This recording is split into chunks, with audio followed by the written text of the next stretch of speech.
quizás hay que llevarlo al nivel más normal, ¿verdad, hermano?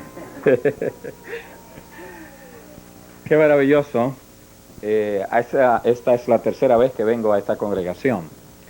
Y la última vez hace 10 años. En el año 89 vine a sustituir en ese entonces al director de jóvenes que le tocaba predicar. Para mí es un gozo estar aquí y decirles que ustedes han tenido tradicionalmente en esta congregación dos personas muy apreciadas por este servidor. Me refiero al hermano Márquez y a su esposa Alicia Márquez. Y ya yo he estado 3 veces en su iglesia. Y usted no ha ido últimamente, me dijo. Así que me obligó, ¿verdad? Y por eso estamos aquí en esta mañana. La hermana Alicia es una hermana que cuando no está presente en una reunión de obreros, se nota su ausencia. Uno va a la conferencia y nota si ella no está en esa oficina, porque es una persona que, al igual que el hermano Márquez, tienen algo que lo distingue para la gloria de Dios. Jesús amado, en esta hora, en el breve tiempo que nos corresponde presentar tu mensaje, quiero pedir una bendición especial por cada madre y padre que está aquí presente, por cada niño, por cada joven y señorita, por cada anciano, por cada dirigente de esta iglesia. Ayúdanos a hacer conciencia en esta mañana y a reparar en la necesidad que tenemos en este mensaje que hoy tú nos envías. Gracias en el nombre de Jesús. Amén.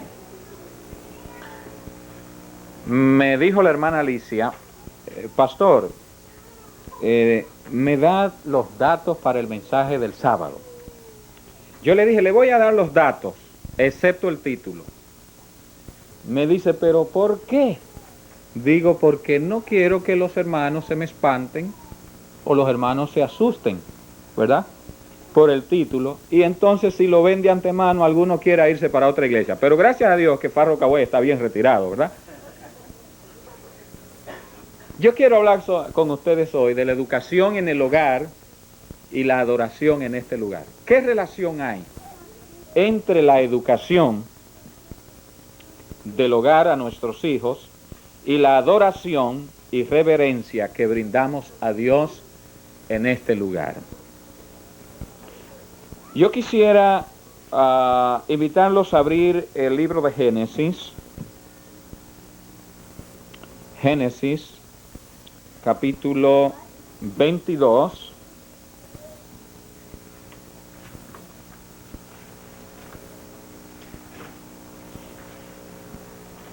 Y en los versículos, vamos a tratar de resumir al máximo posible.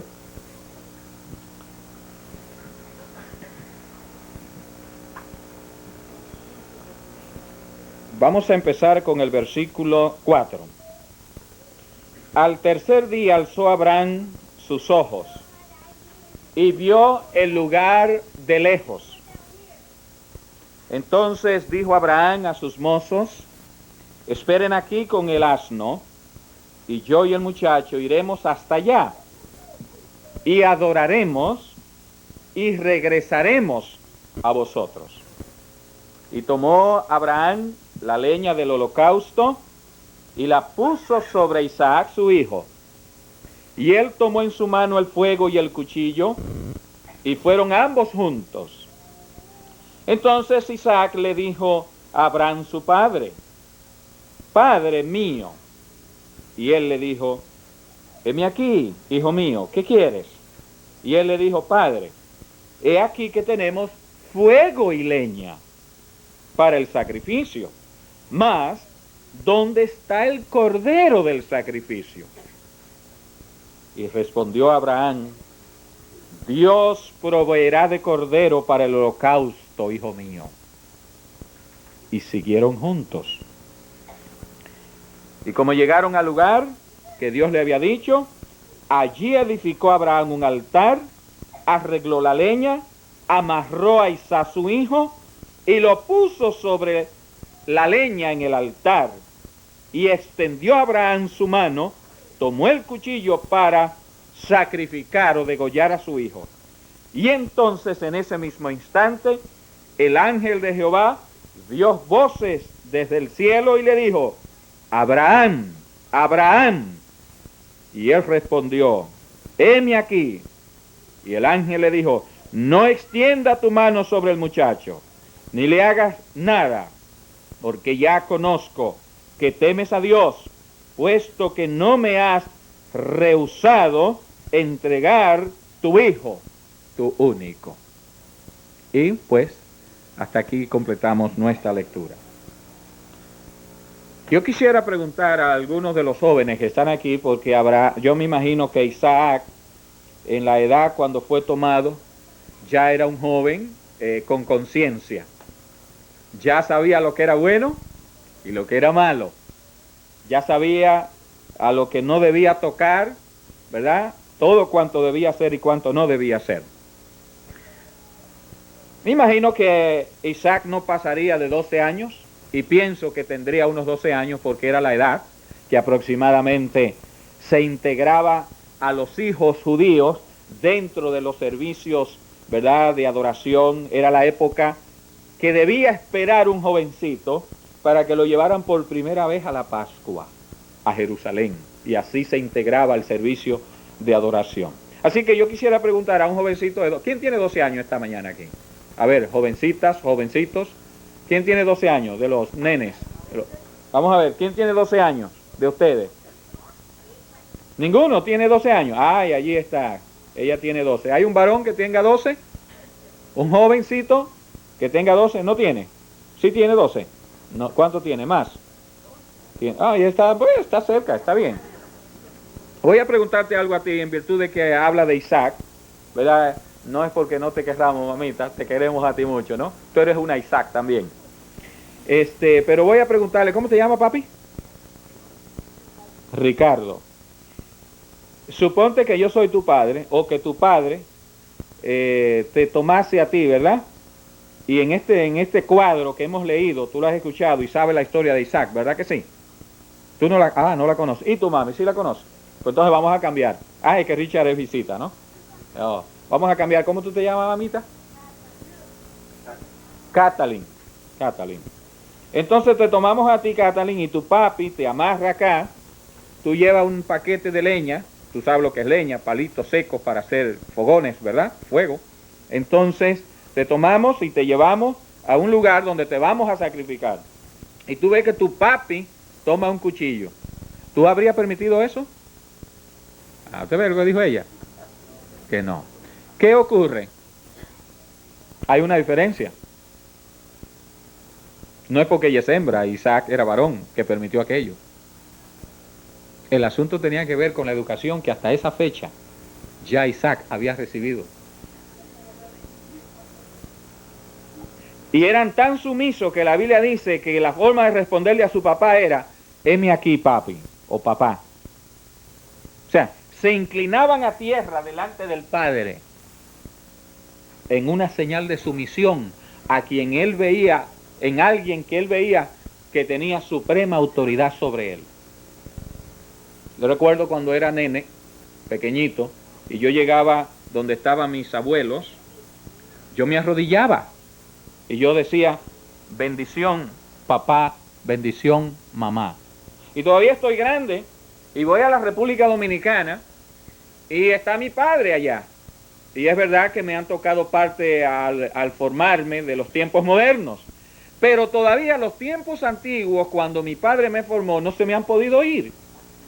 Y yo voy, y cuando llego y lo saludo, todavía hay una ligera inclinación de mis rodillas.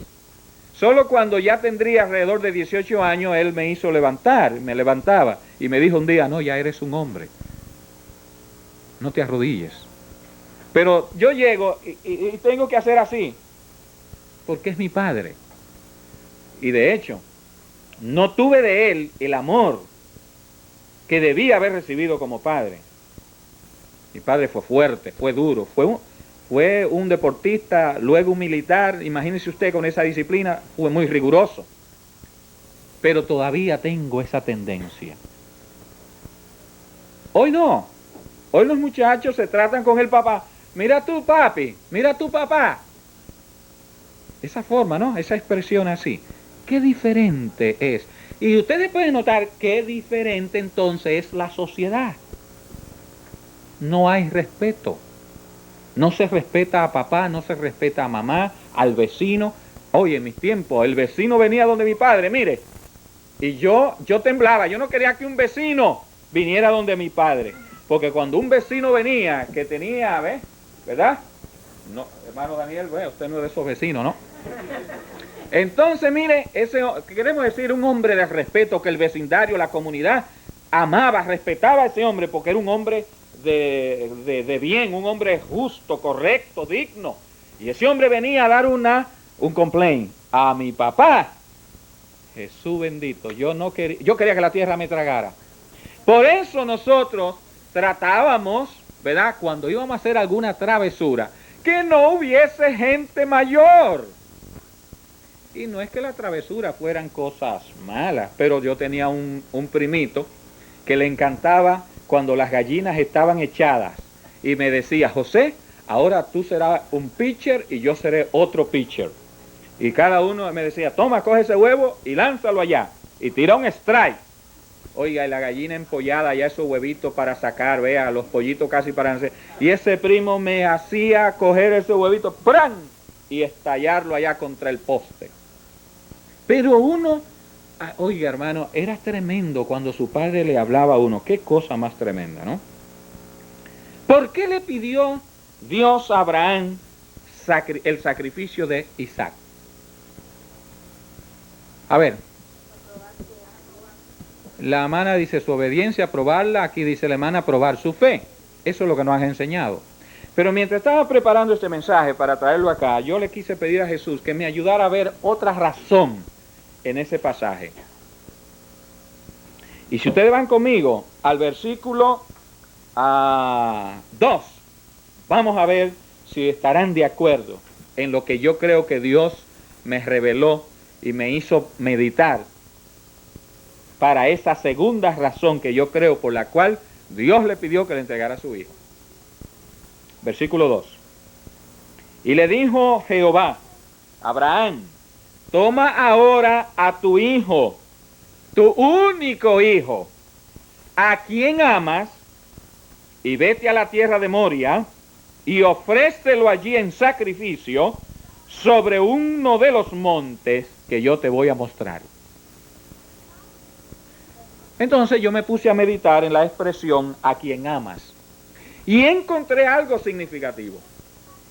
Que la palabra amor o a quien amas, la expresión hebrea a quien amas que aparece allí, no es la misma expresión, no es la misma palabra de amar cuando Jehová habla en el Antiguo Testamento con su pueblo y le dice, por ejemplo, con amor eterno te he amado. No es la misma palabra. El amar de Dios, Jehová, hacia su pueblo de Israel, la palabra empleada es diferente a la palabra cuando Jehová le dice a Abraham a quien tú amas, al hijo que tú amas. La palabra está conectada con aquello que es objeto de mi querer, aquello que es objeto de mi deseo, aquello que es objeto, aquello que es como mi posesión, a quien amas. Y era el único. Se le había dado a Abraham cuando él tenía ¿cuántos años? 100 años. Nació Isaac cuando tenía 100 años Abraham. Entonces, hermano, en conclusión acerca de este texto, yo quisiera decir que Dios le pidió como segunda razón que le entregara a su hijo, porque Abraham ya había empezado a hacer de su hijo un objeto de idolatría. ¿Qué estoy diciendo yo? Sí. El único que se le dio según la promesa, él había tenido otro, pero Dios le dijo, ese no va a ser el de la promesa. Y como este era el de la promesa, ahora Abraham se apegó a su posesión única que le había dado y del cual, a partir del cual, vendría la descendencia que Dios le prometió. Pero Abraham comenzó a inclinarse de tal manera por el hijo que empezó a idolatrarlo. Así que nada más no fue, hermanas, para probar su fe o su obediencia. Ya Abraham estaba haciendo de su hijo un objeto de ídolo. Recuerde, pedir eso que Dios estaba pidiendo, un sacrificio humano, eso es contrario a la naturaleza de Dios, dado que la Biblia dice que Dios es ¿qué? Amor, y Dios no pide sacrificios humanos de nuestros hijos. Los únicos que hacían esas cosas eran los pueblos paganos. Dios no pide eso, eso es contrario. Por eso fue que lo estaba probando en su fe. Pero Dios quería desconectar a Abraham en su corazón de la inclinación hacia la cual estaba cayendo por su hijo. Sara era estéril toda la vida, no habían tenido hijos. Y tuvieron a Isaac, Sara de 90 y Abraham de 100.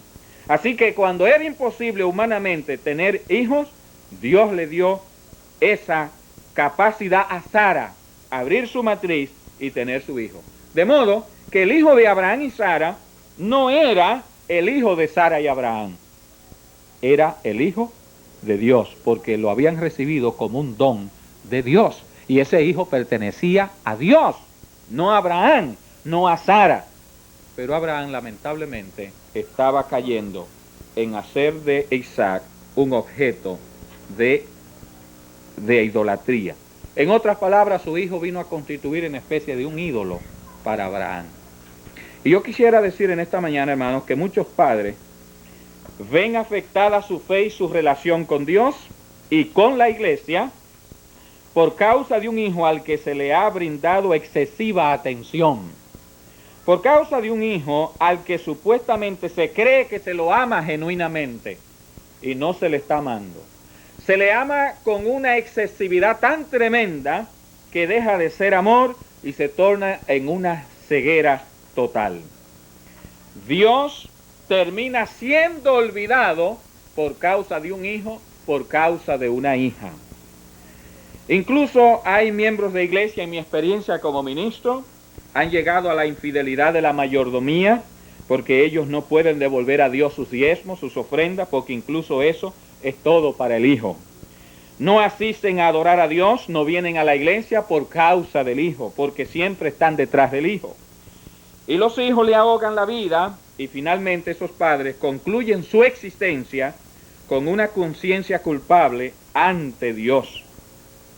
Hay padres que a causa de ese hijo lo defienden tan a ciegas que a capa y espada lo hacen.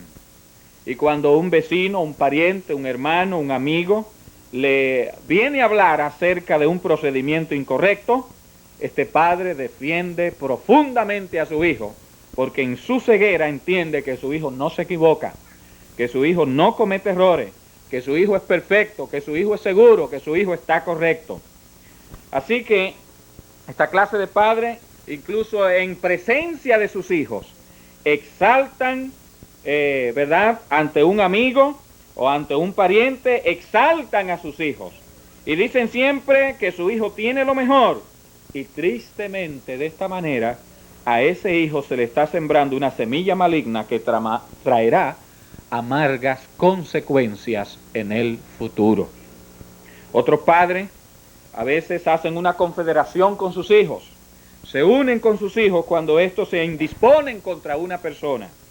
Entonces así le creen todo cuanto el hijo le dice de esa persona, aceptan todo lo que el muchacho le cuenta de esa persona, y entonces esos padres corren rápidamente a hacer averiguaciones, tronchan la amistad con el vecino, con el amigo que en la enfermedad ha venido, ha tenido que ver con el padre, contigo, te ha atendido, te lavó la ropa, te limpió la casa, y porque el día un hijo te contó algo, porque él no procedió bien, pero vino primero a ponerse delante, porque él sabía la influencia que tiene sobre ti, y te indispuso con tu mejor amigo, que en el momento de la enfermedad, que en el momento de tu prueba, de la necesidad, vino a tu casa, te socorrió, te ayudó, te levantó, y tú troncha esa amistad hiriendo a un corazón inocente. Yo quisiera decirle, hermanos, que con relación a nuestros hijos cuando son pequeños, en virtud de que son seres humanos, créale un 50% y no le crean un 50%. Deje abierta la confianza y deje un poco abierta la duda sobre lo que pueda decir. ¿Por qué decimos esto? Porque los seres humanos somos imperfectos, caemos en errores, podemos cometer exabruptos. Aun cuando usted tenga la plena seguridad y certeza que su hijo le está dando en 100% la verdad, de todas maneras se impone la prudencia cuando se trata de otro ser humano. Tenga mucho cuidado, sea cauto, para que no inculque a su hijo un falso concepto de amor, ¿verdad? Y un falso concepto de protección. Si usted quiere arruinar a un hijo, créale todo lo que le dice.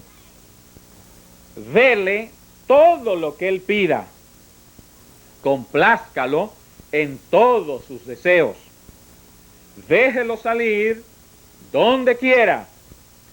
Déjelo salir cuando quiera. Déjelo salir con quien quiera. Y déjelo llegar cuando quiera. Permítale llegar a la hora que desee. Hágale todas las promesas, cúmplasela y solamente deje de cumplirle una. Aquella cuando usted le dice, estate tranquilo o si no, te voy a disciplinar por las posaderas.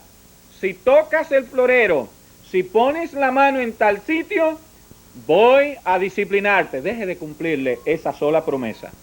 Cúmplale todas las demás, pero esa sola no se la cumpla.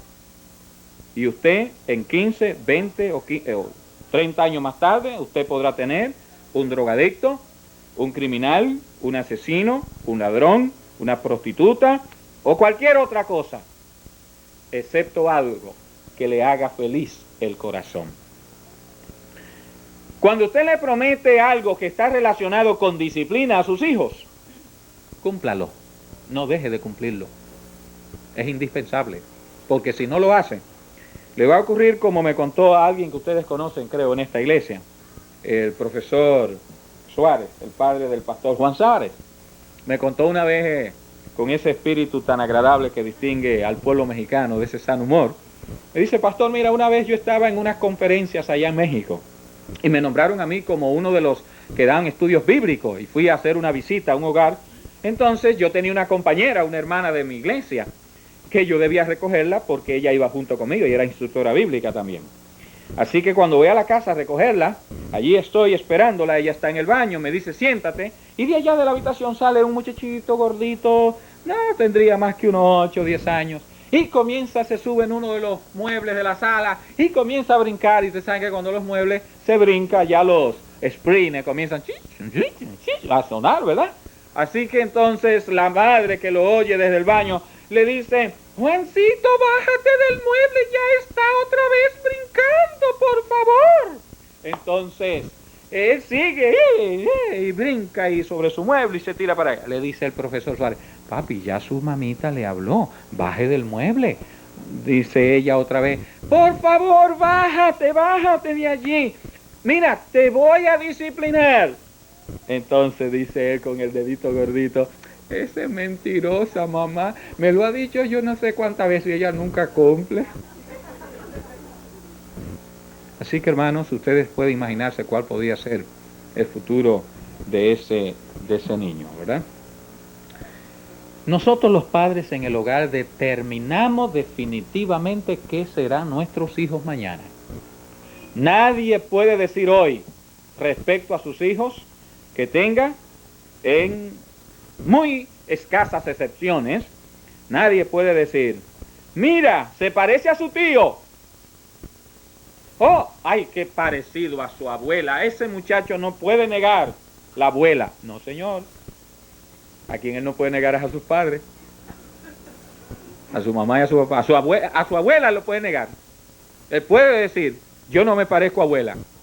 Pero nunca podrá dejar de decir ese hijo, yo no me parezco a mamá ni me parezco a papá.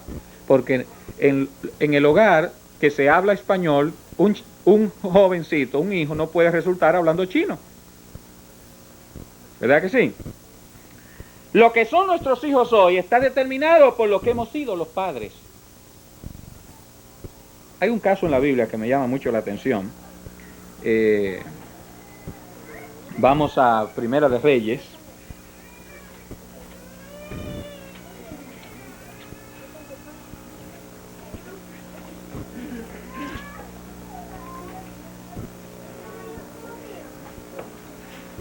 En el capítulo...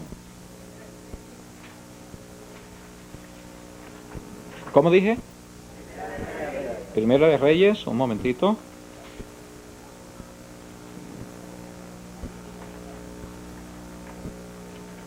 Un momentito, hermanos. Segunda de Reyes, escúcheme.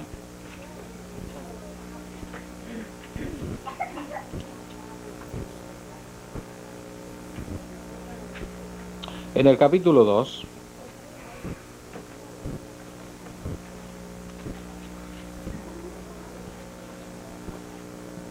el versículo 23.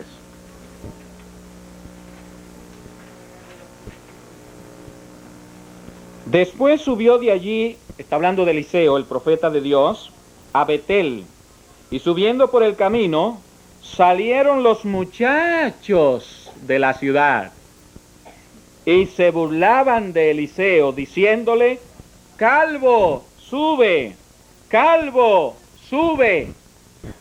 Y mirando Eliseo hacia atrás, vio a los muchachos y los maldijo en el nombre de Jehová. Y dice la Escritura que salieron 2 osos gigantes del monte y despedazaron de los muchachos a 42. ¿Te habían leído este pasaje en la Escritura? Oye, qué profeta más duro este. Y tan difícil. Pero ¿sabe una cosa? Yo no condeno a los muchachos de esta experiencia. La responsabilidad estaba en los padres. ¿Y qué quieres decir todo esto para nosotros? Que de igual manera, en el tiempo en que vivimos hoy, los padres somos responsables del concepto que nuestros hijos tienen por nuestros pastores en la iglesia, por nuestros dirigentes de la iglesia. Depende cómo tú hablas delante de tus hijos acerca del pastor de tu iglesia allá en el hogar.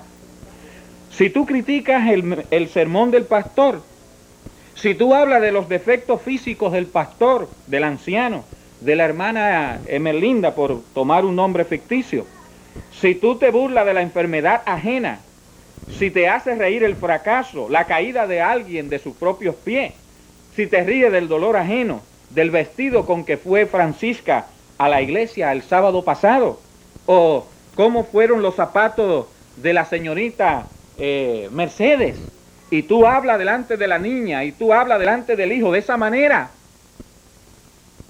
tú le estás enseñando a tus hijos a burlarse del prójimo, a burlarse del ser humano y a no respetar a Dios. Porque cuando nos burlamos del ser humano, nos estamos burlando de Dios, porque nosotros somos criaturas de Dios. Y dijo alguien, somos criaturas de Dios y estamos bien hechos porque Dios no hace porquerías. Llevamos la imagen de Cristo en nuestro corazón. A veces se critica de manera sutil el mensaje de Dios que ha enviado esa mañana. Y algunos incluso a veces pueden hasta pensar, oye, el pastor Rodríguez parece que afiló bien al pastor Blanco para que nos mandara ese... Mira, qué fundazo me mandó. Nos mandó un latigazo. Hoy cuando yo lo vea voy a hablar con él. Oye, sabe de paso, el señor Rodríguez, dado que ustedes son de Venezuela y quiero mucho a Venezuela, nuestro ministerio comenzó en Venezuela. Y una vez me mandó el pastor, no recuerdo, Carmen, el apellido del pastor, el pastor Arevalo, no sé si lo recuerda, hermana. Y me envió por allá abajo, por lejísimo, a predicarle a una iglesia, ¿no? En Ciudad Bolívar. Así que cuando termino de predicar el mensaje, bueno, uno predica y mire, si yo salgo al final y usted me pudiera decir algo específico, quizá lo recuerde, pero a veces uno dice ciertas cosas dentro del mensaje, la inspiración que recibe de Dios, que luego usted no recuerda el detalle. Así que cuando salimos para dar la bendición a cada hermano, allá viene un hermano alto, fuerte, él, ¿no?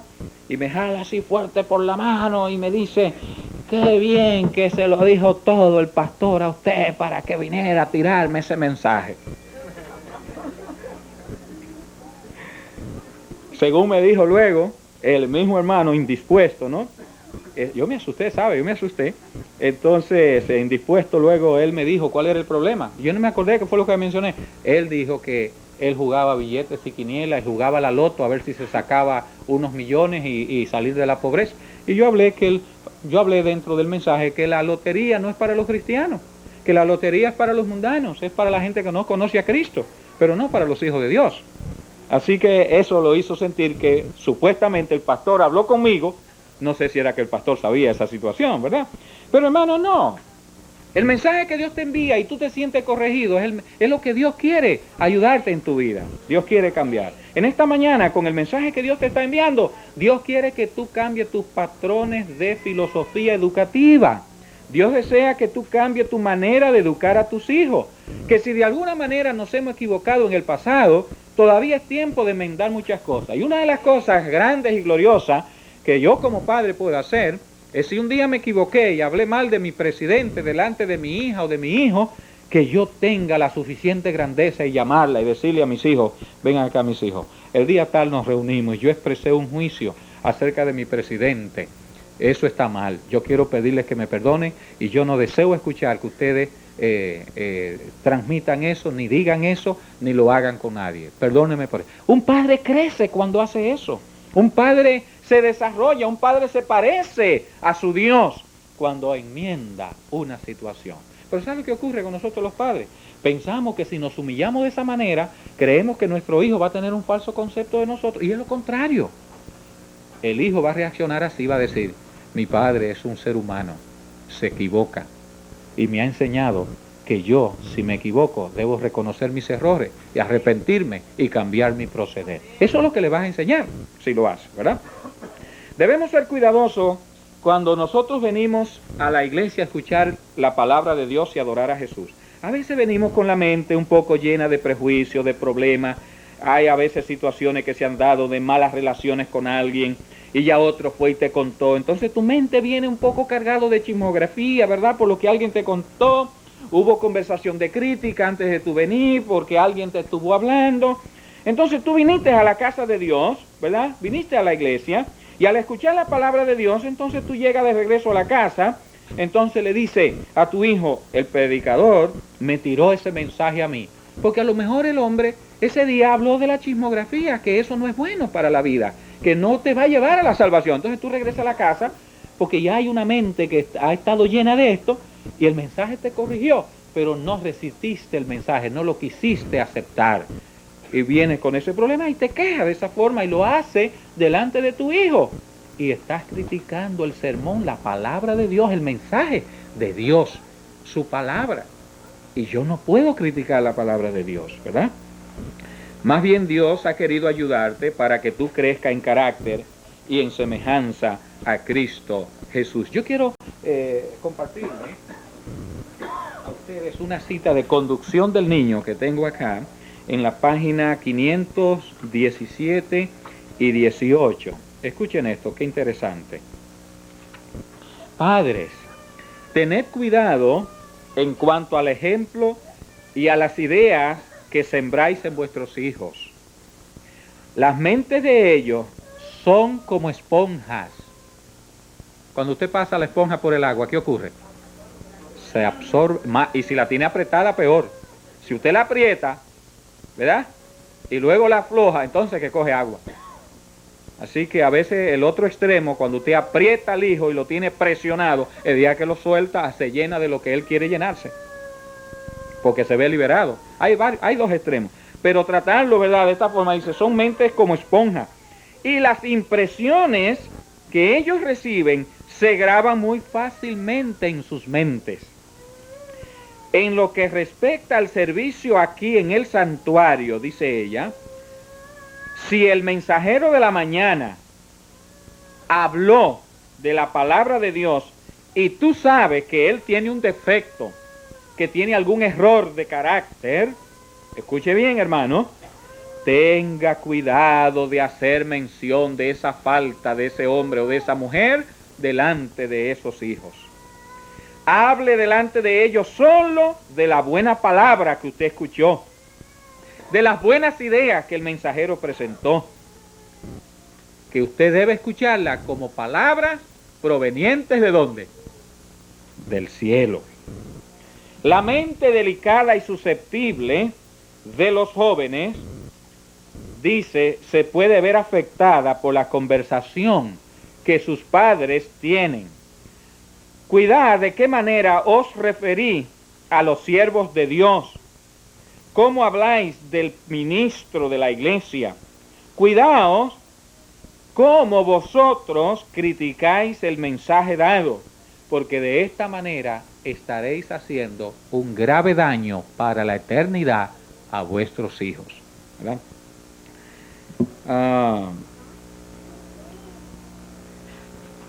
Las actitudes de nuestros hijos, indiscutiblemente, hermanos, están moldeadas por nuestras propias actitudes.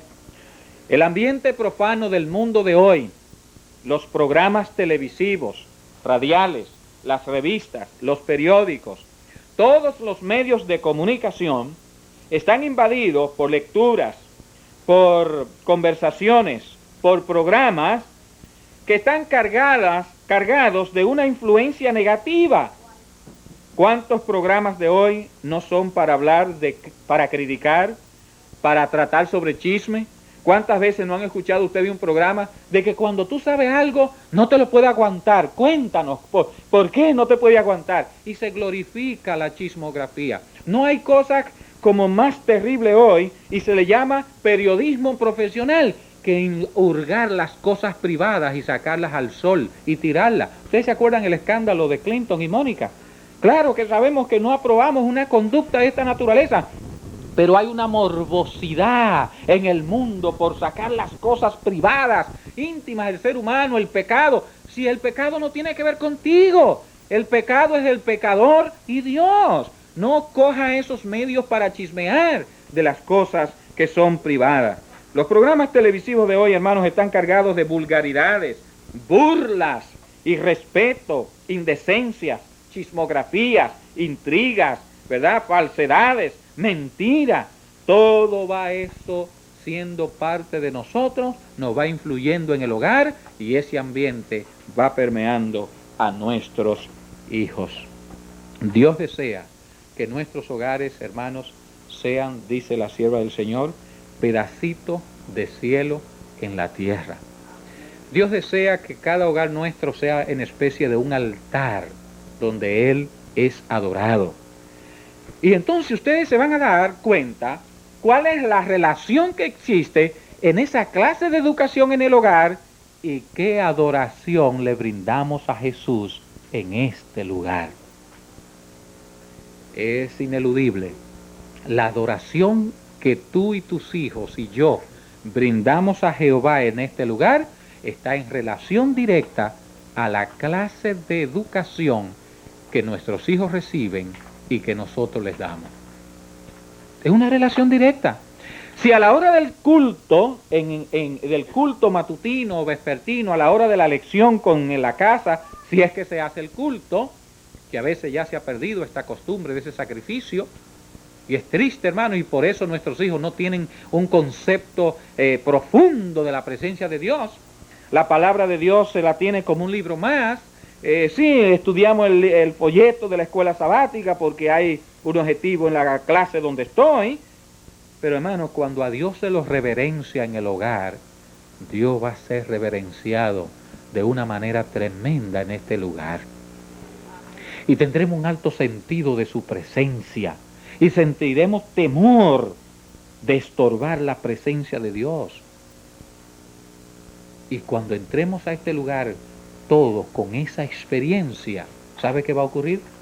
Si alguien viene que no tiene esa experiencia de la presencia divina, va a ver a todo aquel que les rodea impregnado de una atmósfera celestial, de un alto sentido de adoración. Una iglesia silenciosa, escuchando la palabra de Dios, estudiando su lección de la escuela sabática, unos niños silenciosos escuchando el mensaje de Dios. Aquel que quizá tiene tendencia a hablar o a caminar, se va a quedar quietecito porque todo el mundo está atento a adorar a su Dios. La Biblia dice, hermanos, que cuando todas las tiendas de las tribus de los hijos de Israel rodeaban el santuario, el tabernáculo, cuando el pueblo estaba adorando a Dios en aquel día especial, dice las Escrituras que era un silencio profundo que se escuchaba. Y era una multitud inmensa que rodeaba el tabernáculo. La palabra del Señor dice en Lucas capítulo 2 y versículo 51, algo muy significativo de Jesús, que lo recibió de sus padres cuando era niño.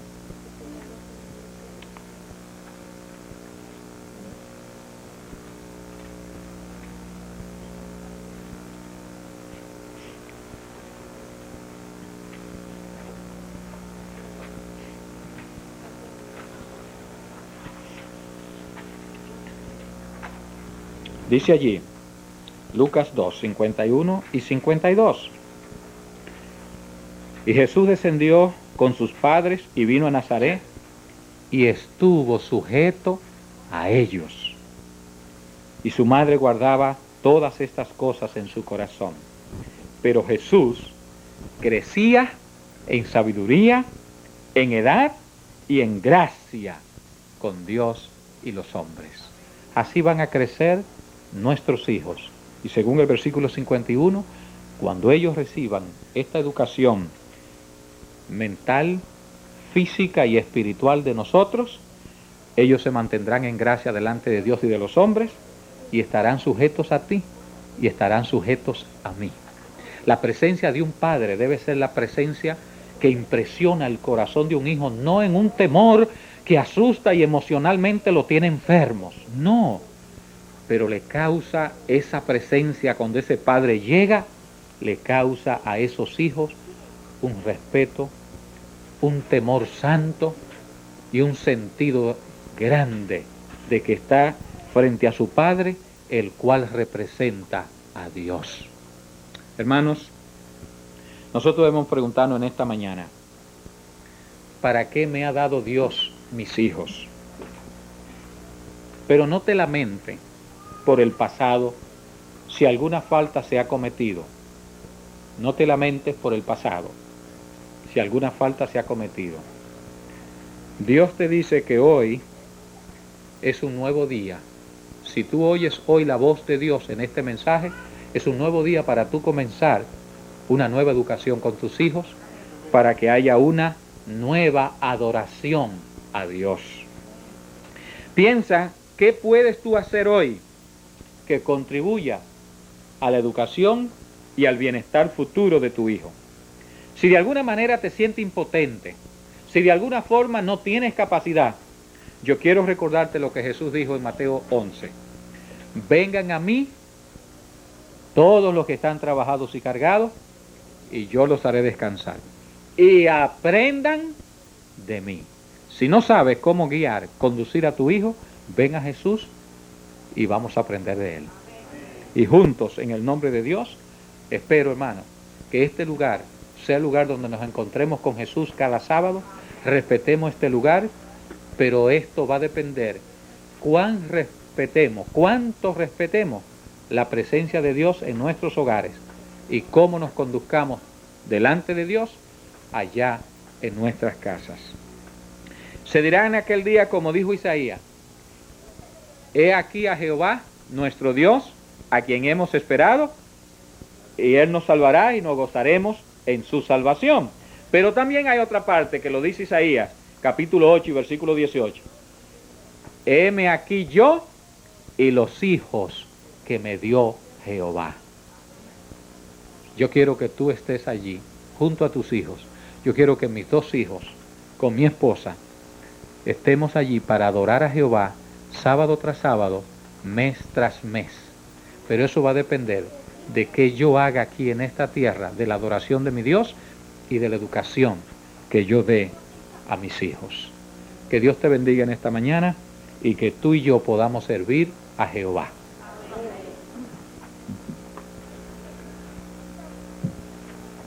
Bien, hermanos, este no es un chisme, pastor. Es que Dios ha proveído un nuevo miembro a nuestra iglesia. Nuestra hermana Karen Avilés ha tenido su bebita, es una niña y se llama Camila. Así que alegrémonos en que el Señor apruebe. Y para seguir alabando a nuestro Padre Celestial, vamos a buscar el himno 509. Pastor, me pedí permiso, así que chisme.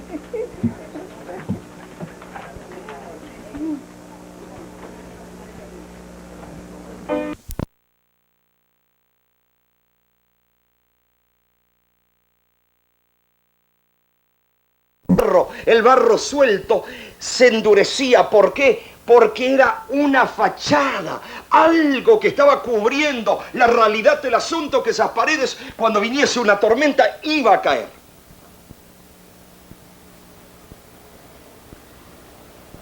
Revoque con cal.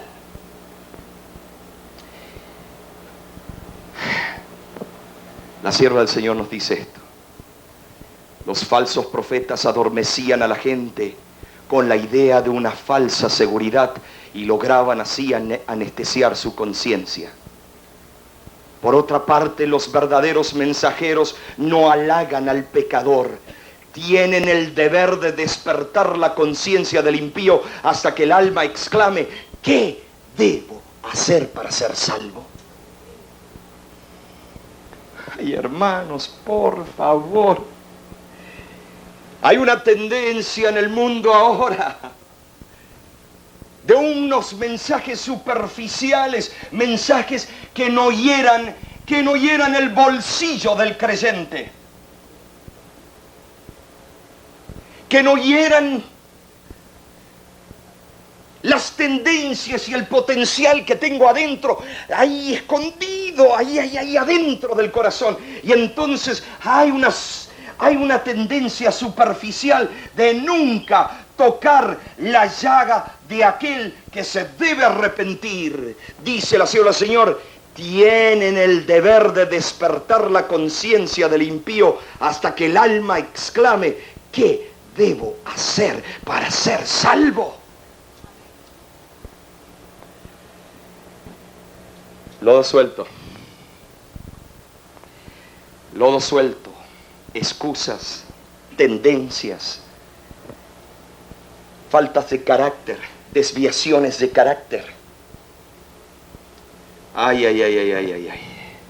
Quiero dar algunos ejemplos. Estaba yo en el Bank of America, allá en Arizona. Y me tocó conocer un hombre elegante, los músculos ni entraba en la camisa, bien peinado, ese peinado fijo que aunque vaya a la guerra queda igual peinado. Allí estaba. Estaba en la fila una modelo, porque también era hermosa esta mujer, y atrás mío estaba el papá de Tarzán. Y ahí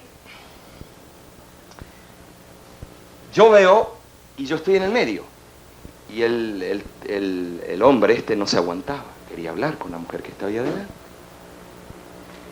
Y entonces usó el antiguo truco. Me toca aquí atrás, me parece que lo están llamando. Y yo como pavote miro para atrás, y voy, miro, y cuando vuelvo a la línea, ahí estaba el hombre ya hablando con la mujer. Yo digo, este me la va a pagar. Pero no de forma violenta, sino intelectual. Resulta que el hombre estaba, miren, de esta manera, hablando con la mujer, y no voy a poder aguantar aquí el micrófono. Y mientras estaba hablando con ella, coqueteando, atrás estaba sacando el anillo. Sacando el anillo. Y yo dije, papito, sos mío.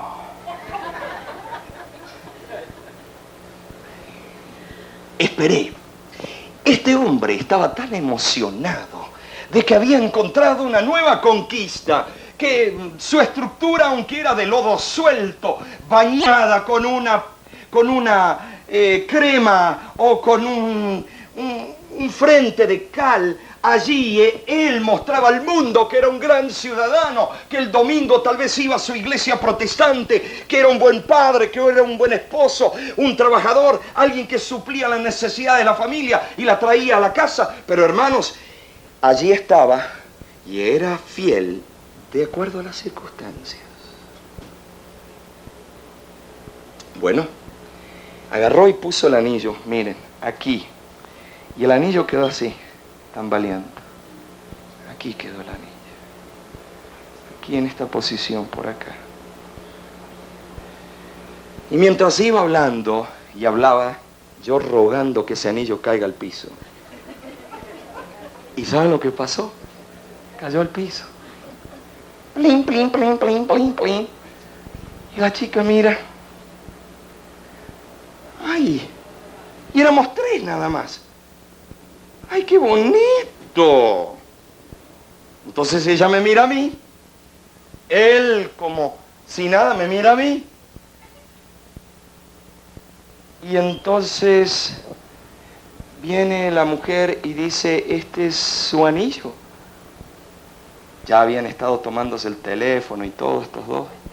Y le digo, no, no es mi anillo, yo no uso anillo.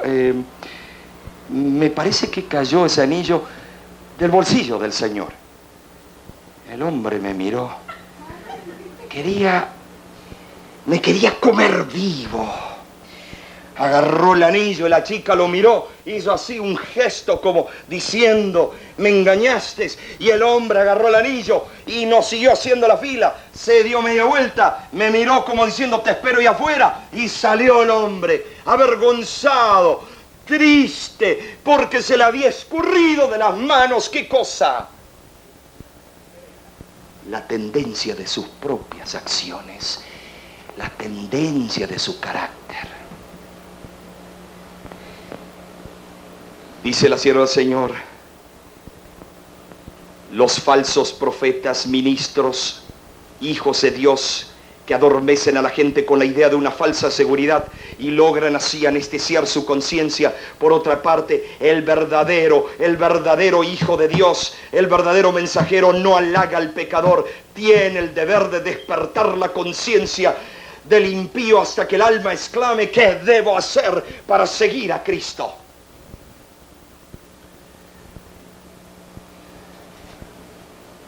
La sierva del Señor dice que los falsos profetas, y estoy leyendo,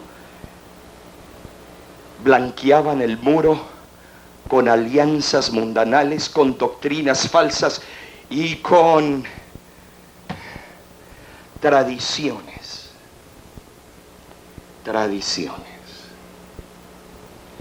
Ay, estimados. Pero luego viene Isaías y dice, pero no os preocupéis, yo sé que lo que está sufriendo este pueblo, pero ahora hay solución. Hay una solución inmediata. Hay una solución a las amenazas de Satanás. Y en el mismo libro de Isaías, capítulo 58, vamos, dice el profeta Isaías, pueblo, versículo 12.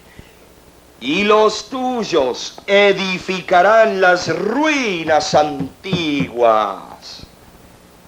El Señor no pide una nueva estructura, no pide una nueva y mejorada iglesia, the new and improved religion, nuevas etiquetas, nuevas costumbres, nueva música, nueva forma de vestir, nueva forma de comportarse, nuevo mensaje. Lo que pide es the good old time religion. Dame la antigua religión. Dice el corito, give me that old time religion.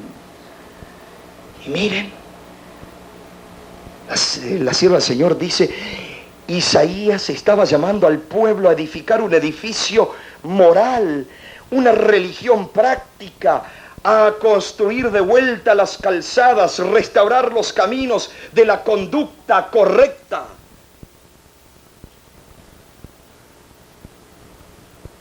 No conducta afuera y adentro de la iglesia, no adentro y afuera de la iglesia, adentro del trabajo y cuando estoy con los que sí debo comportarme bien, sino afuera, adentro, en todo tiempo. Ser, dice, reparador, dice, edificarás las ruinas antiguas, los cimientos de generación en generación levantarás y serás llamado reparador de portillos, restaurador de calzadas para habitar.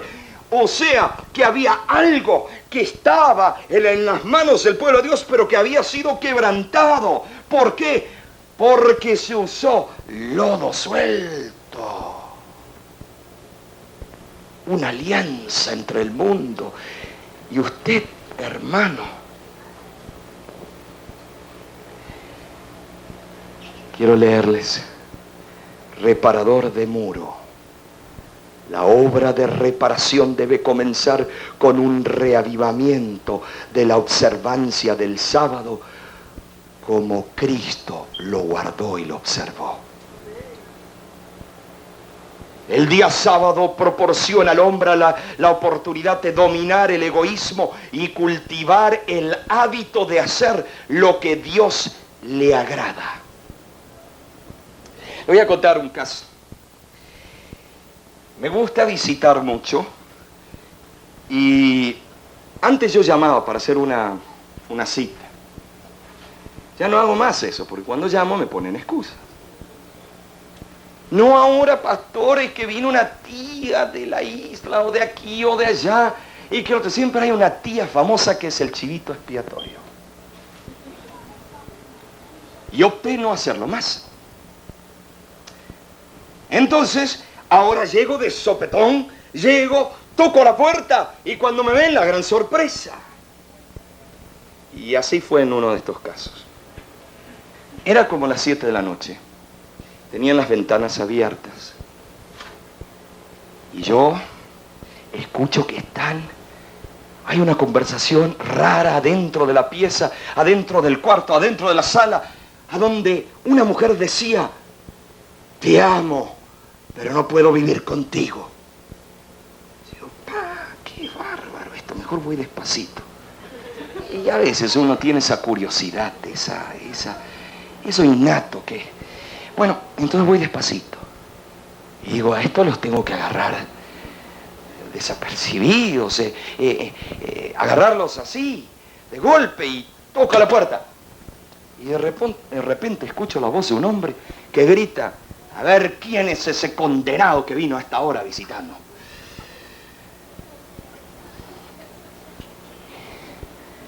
Y yo digo, me vuelvo al auto para que no sepan quién fue el condenado. Y entonces agarro y digo, no, tengo que ser fuerte, que sepa quién es el condenado. Y toco de vuelta, me subo los pantalones. Y entonces viene así despacito el hijo, Iván. Resulta que estaban mirando la novela y él está levantando para ver quién era. Y viene el niño, y como los niños son bien sincerotes, agarra y susurra al padre, ¡es el pastor! ¿Para qué?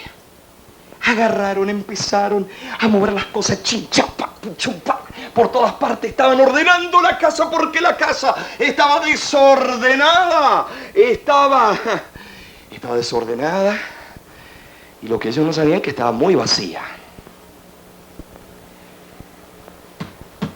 Entonces de repente, cuando está por abrir, escucho una voz de atrás y dice, ¡el pepperoni! Resulta que habían pedido una pizza de Domino's y ahí con pepperoni, que es el puerco adventista. Porque todos nos hacemos los sincerotes. ¿Qué era, puerco? Pregunta retórica, que ya sabe la respuesta, pero ahí está. El pepperoni. Y ahí sacan la pizza, y ahí la esconden la pizza, y ahí entro. Y cuando entro, hermano, estaban todos sentados con sus Biblias.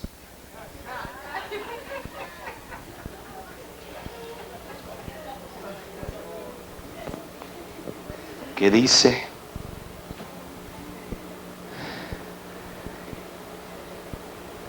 reparador de muros, reparador de calzadas. Sin el día sábado, dice, el sábado proporciona al hombre la oportunidad de dominar el egoísmo y cultivar el hábito de hacer lo que Dios le agrada. El sábado lleva como resultado a la persona a una reforma personal. Bendiciones materiales como espirituales le esperan a los hijos de Dios que contemplan a Dios y su santa señal.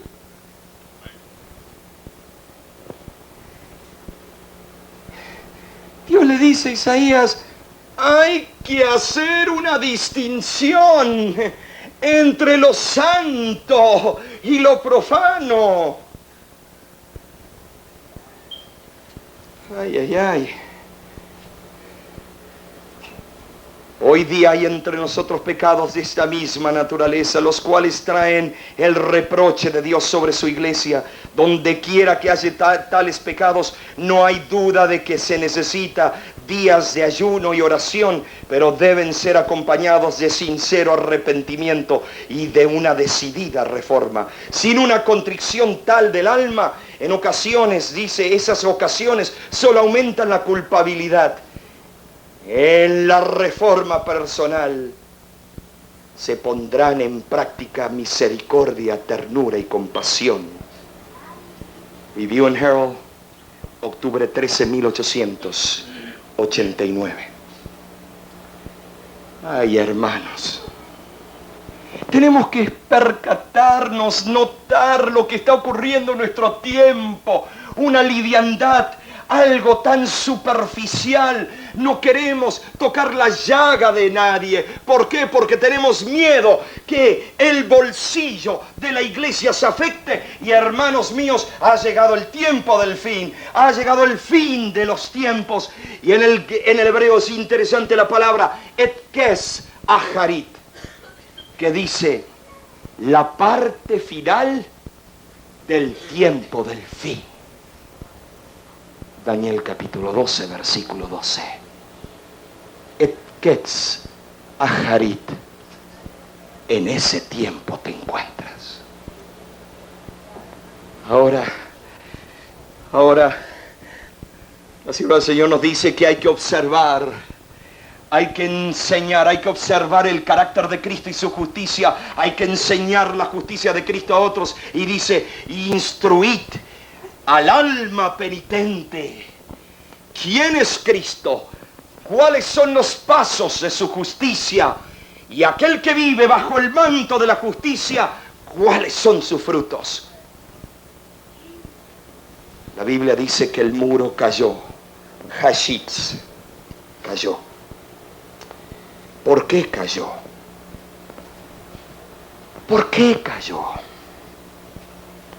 Porque ponemos nuestra confianza en enseñanzas de hombres, nuestra confianza en ejemplos de hombres, nuestra confianza en testimonios de individuos que son débiles como yo. Y entonces, hermanos, quitamos nuestros ojos el verdadero carácter que te da la salvación, que es Cristo Jesús. Y mira lo que dice. Dice lo siguiente: el muro cayó porque se puso la confianza en mentiras de hombres.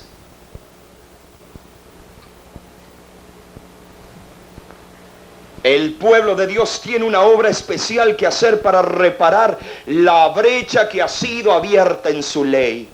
Y cuanto más nos acerquemos al fin, más urgente se vuelve esta obra. Pero aquí es la parte, joven, que me escuchas. ¿Y cómo haremos esta obra de reforma? Educando a nuestros niños y a nuestros jóvenes.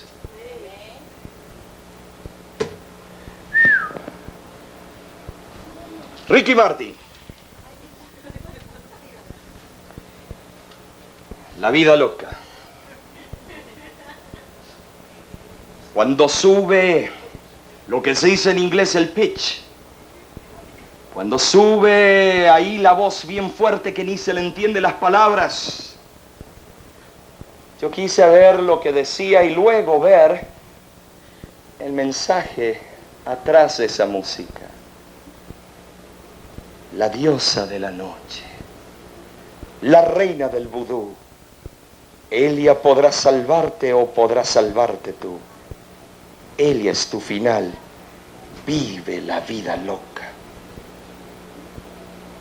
Ustedes sabían esto, ¿no es cierto? ¿No? Eso es lo que dice el canto. Y ahí están todos los jovencitos fuera de la iglesia endiasados. La vida loca.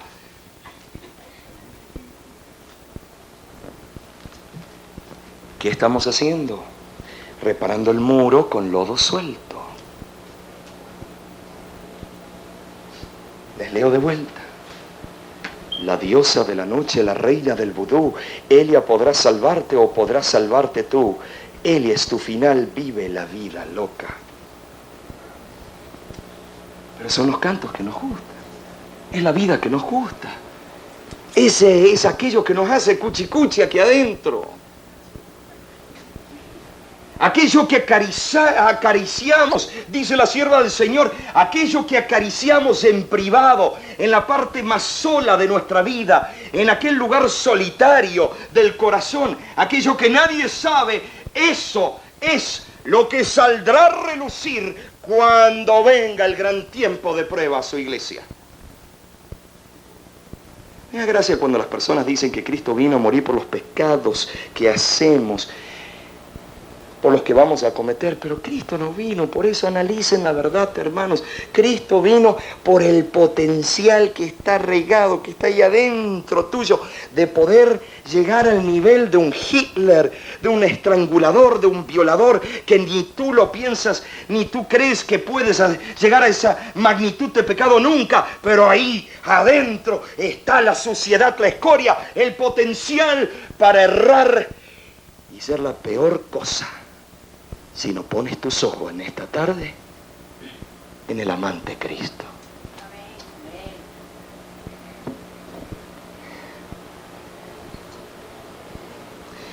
Algo que me conmovió, que me llenó el corazón.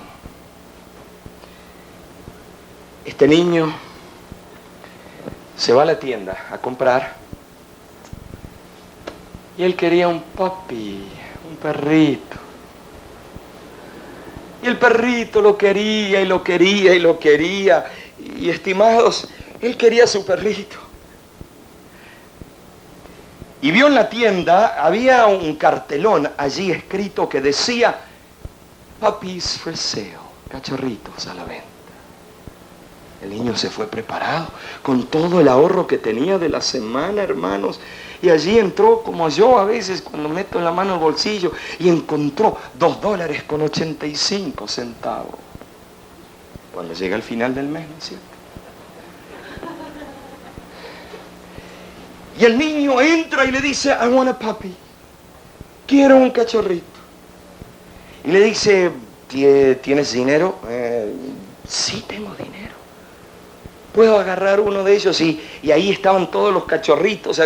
Estaba ahí todos ahí juntitos. Y lo agarró, lo acarició, lo apretó. Ya llamaba a su papi.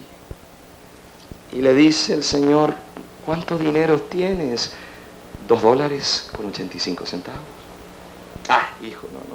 Mira, niño, no me hagas perder el tiempo. Yo no te puedo vender un cachorrito por este dinero. Son perros de raza. Cuestan unos $800. Pídele a tus padres, pero no te puedo vender ese cachorrito. ¿Por qué? Y el niño lo miraba y le decía, pero yo quiero un papi. Y le dijo, no puedo, hijo, no puedo. Pero lejos, allá en el pasillo, venía un cachorrito, rengueando. Y el niño dice, I want that puppy. Y el hombre le dice, pero estás loco. ¿Cómo te voy a dar algo? La ley dice que no puedo venderte nada defectuoso. Y el niño dijo, but I want that puppy. Yo quiero ese cachorrito. Y le insistió tanto y el hombre le dijo, bueno, mira, no te lo vendo, te lo regalo, llévatelo. Y le dijo, no, sir.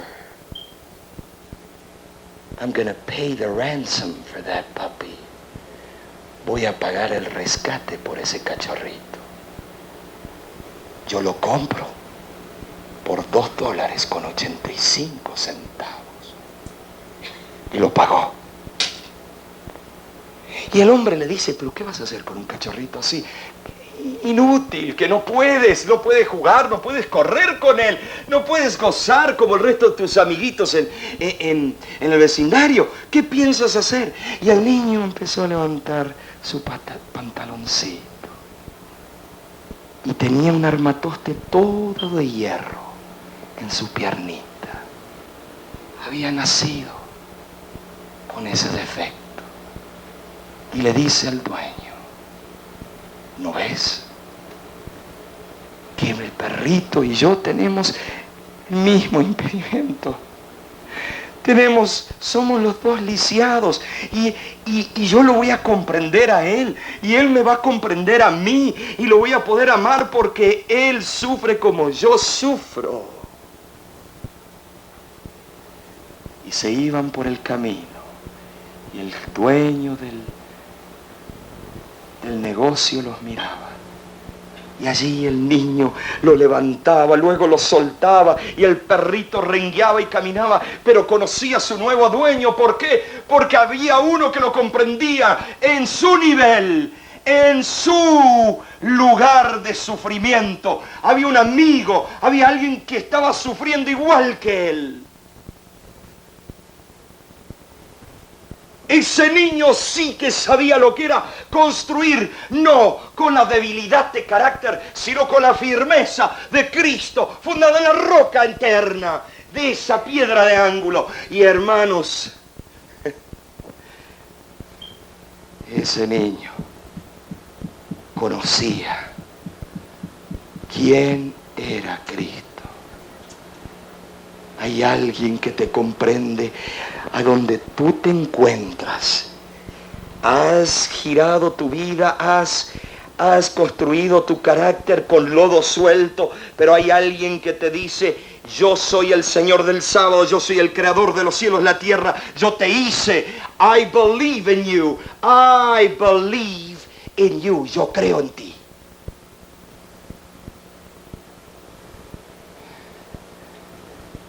Estaba en Texas.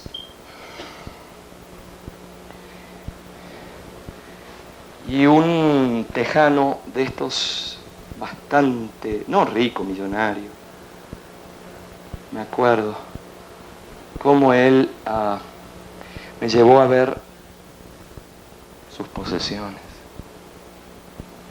Mire para allá. Lo miro, de aquello, 10.000 vacas, todas son mías. Digo, wow, tremendo, ¿eh? Mire para allá. ¿Usted ve aquello? ¿Sí? Todo ese trigo hasta donde usted no puede ver más. Eso es mío. No. ¿Ve para allá? Hace unos añitos atrás descubrimos petróleo. Y eso está en mi terreno. Eso también es mío. Y yo ya parecía una pulguita. ¿Y qué le digo? A ver, ¿qué es mío? Mi Ford, en ese tiempo tenía un Ford Ranger. ¿Y qué le digo? Eso es mío. ¿Para qué? Y después me hace mirar una casa en la montaña y dice, eso, ese rancho. Y no rancho como en mi país, que un rancho allá es un rancho. De esos que viven los pobres. Pero aquí un rancho, esos grandotes, lleno de cuartos y lleno de lujo. Y ahí, ese rancho allá, eso también es mío. Y yo digo, miro los costados y nada era mío. Miro para abajo y el suelo donde estoy pisando es de este monigote. ¿Y qué hago ahora?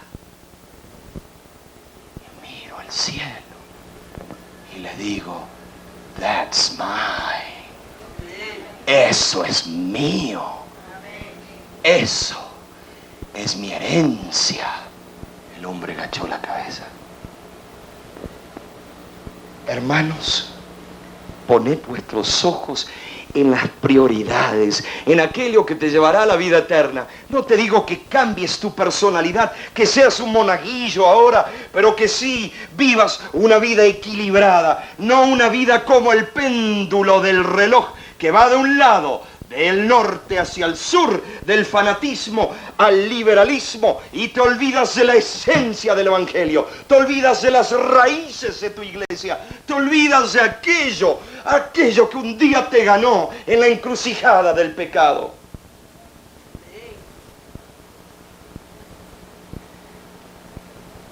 Termino diciéndoles esto. Cuando mi padre estaba muriendo, aprendí la lección más grande que me costó tanto aceptarlo. Cuando uno está saludable y tiene dinero, o tiene talentos, o tiene carisma, o tiene algo que ofrecer al público, a las personas, todos están atrás suyo, dándoles palmaditas en la espalda. Cuando uno pierde los dientes, todo podrida la encía, la lengua llena de úlceras y chancros. Cuando uno hay que levantarlo, los dos pies, y limpiarlo como un bebito.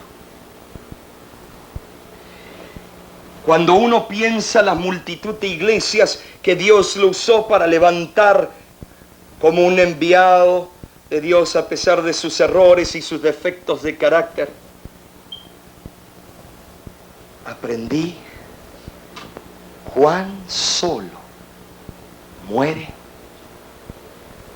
aquel que predicó la palabra en sus últimos días. Y solo Cristo el que está a su lado. A veces me conmovía, tenía ganas de llorar, abrazarlo y quedarme con él. A veces me daba tanta repugnancia ver cómo el pecado puede podrir ese cuerpo, corroe. Ay, hermanos, la explicación, que yo quería permanecer lejos porque prefería tener la imagen de mi padre parado, la imagen de mi padre predicando, la imagen de mi padre ayudando a las almas llegar a los pies de Cristo, no la cruz, porque la cruz está vacía. Y no hablen tanto de la cruz, porque la cruz lo único que es un símbolo, y mi Cristo vive. Y agarra, y ahí me di cuenta cuán solo es el hombre cuando le toca morir. Porque todos, excepto algunos, que volaron hacia allá, y algunos laicos fieles, que de verdad mostraron amor, ahí me di cuenta. Llegó el funeral, estaban las flores muy pocas, porque pedí nada de flores, porque él dijo: no me traigan flores. Y allí, en ese lugar, estaban los líderes de la obra, ahí, en el último lugar, no en la cama de aquel que está por morir, sino allí estaban todos, para ver el cajón cerrar. En ese momento me desesperé, hice como Elías y me fui. El mandato de Dios era, después de matar y decapitar a los 400 profetas de Baal, vete y enfrenta a la reina, enfrenta al rey. Pero él se fue en contra de la voluntad de Dios. Aquel que fue trasladado al cielo sin ver la muerte fue un cobarde y se fue en contra. Y se empezó a quejar. Y Dios lo tuvo que llevar al Sinaí y darle 3 pruebas. Y a mí también me tuvo que hacer eso. Yo quería abandonar el ministerio, porque dije: ¿dónde están los otros 9 leprosos? ¿No eran 10? Y ahí comprendí. La vida con Cristo, lo único que interesa, que Él esté a mi lado. Amén. Y el resto A mí lo único que me debe interesar es la salvación de ellos. Y si ellos se comportan no como Isaías les pide que haga esa reforma personal y reforma corporativa a Israel, si ellos no se comportan, mi mirada está fija, clavada en Cristo y nadie me va a poder desanimar.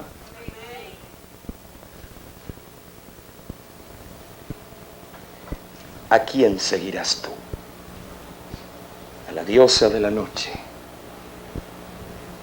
a las tentaciones, a lo que ofrece este mundo. ¿A quién seguirás tú? Pon tu mirada en Cristo. Su pelo le llega hasta el hombro, partido por la mitad. Tenía una barba también partida por la mitad y su bigote llegaba hasta la barba. 2 bucles que le caían porque era la promesa del Nazareno. Fue fiel hasta la muerte porque la primera vez, hay que leer todos los evangelios para notar esto, la primera vez le dieron en el griego oinos, sustancia alucinógena con vino fermentado, y no lo tomó. Fue fiel hasta la muerte. La segunda instancia le dieron vinagre, oxa en el griego, tampoco lo tomó. Y allí fue fiel. Con su cuerpo, con su mente y con su prioridad. Tu salvación, mi salvación. Reformaos vuestras vidas. Cristo mi Redentor vive.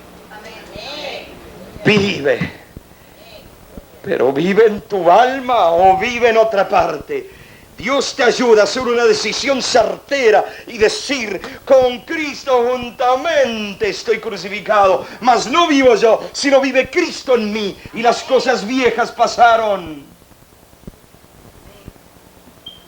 Dios te ayude y me ayude a mí a cambiar esa lengua, ese carácter, esas tendencias, esas morbosidades,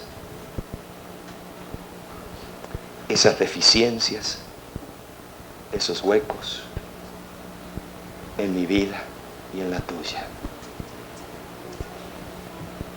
Dios me ayude y Dios lo ayude a usted también. Será entonces hasta la próxima vez, si Dios lo dispone, o será hasta que Cristo venga junto al río de la vida. Que Dios te bendiga.